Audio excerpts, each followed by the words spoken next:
हम हमेशा प्रार्थना करते हैं और हम विश्वास करते हैं कि मैंने प्रार्थना किया है और परमेश्वर मेरा काम पूरा करेगा। याकूब का किताब नया करार में से दूसरा अध्याय उसका 14वां वचन से हम पढ़ेंगे। लिखा है, विश्वास और कर्म। हे मेरे भाइयों, यदि कोई कहे कि मुझे विश्वास है पर वो कर्म ना करता हो तो इससे क्या लाभ? क्या ऐसा विश्वास कभी उसका उद्धार कर सकता?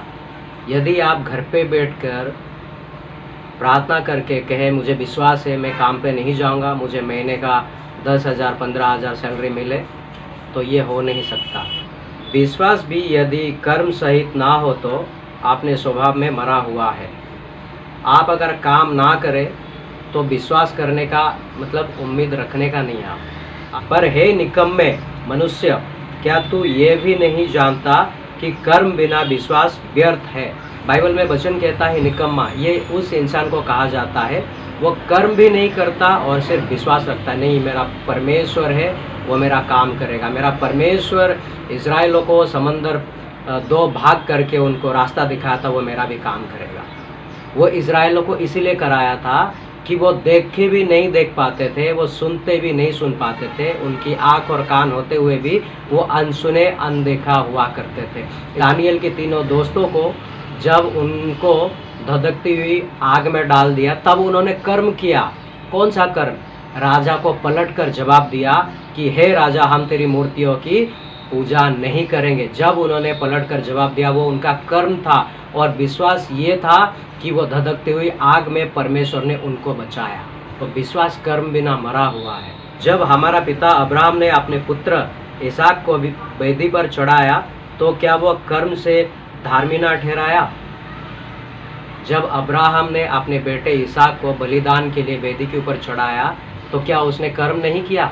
उसने चाकू उठाया अपने बेटे को मारने के लिए। उस समय में परमेश्वर ने उसका विश्वास को देखा, उसकी कर्म को देखा और वहाँ पर अब्राहम विश्वासी ठहराया गया अपने कर्म के द्वारा। अगर हमारे पास कोई काम है जो आपको डर लगता है, जो मैं नहीं कर सकता लेकिन मैं प्रार्थना करता हो जाएगा, नहीं होगा कभी। पहले आप कदम बढ़ाओ और परमेश्वर आपको हिम्मत और ताकत देगा और आपकी काम को वो सक्सेसफुल करेगा और आपका विश्वास को बढ़ाएगा। जैसे देह आत्मा बिना मरी हुई है वैसे ही विश्वास भी कर्म बिना मरा हुआ है।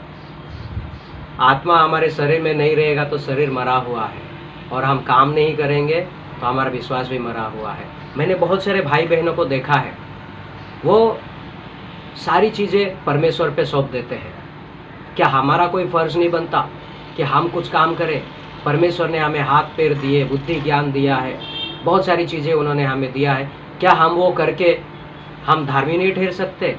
क्या हम सिर्फ प्रार्थना ही करें कि प्रभु मेरा काम करो, प्रभु मेरा ये काम नहीं हो रहा है, प्रभु मेरा वो काम नहीं हो रहा है, प्लीज़ कर दो?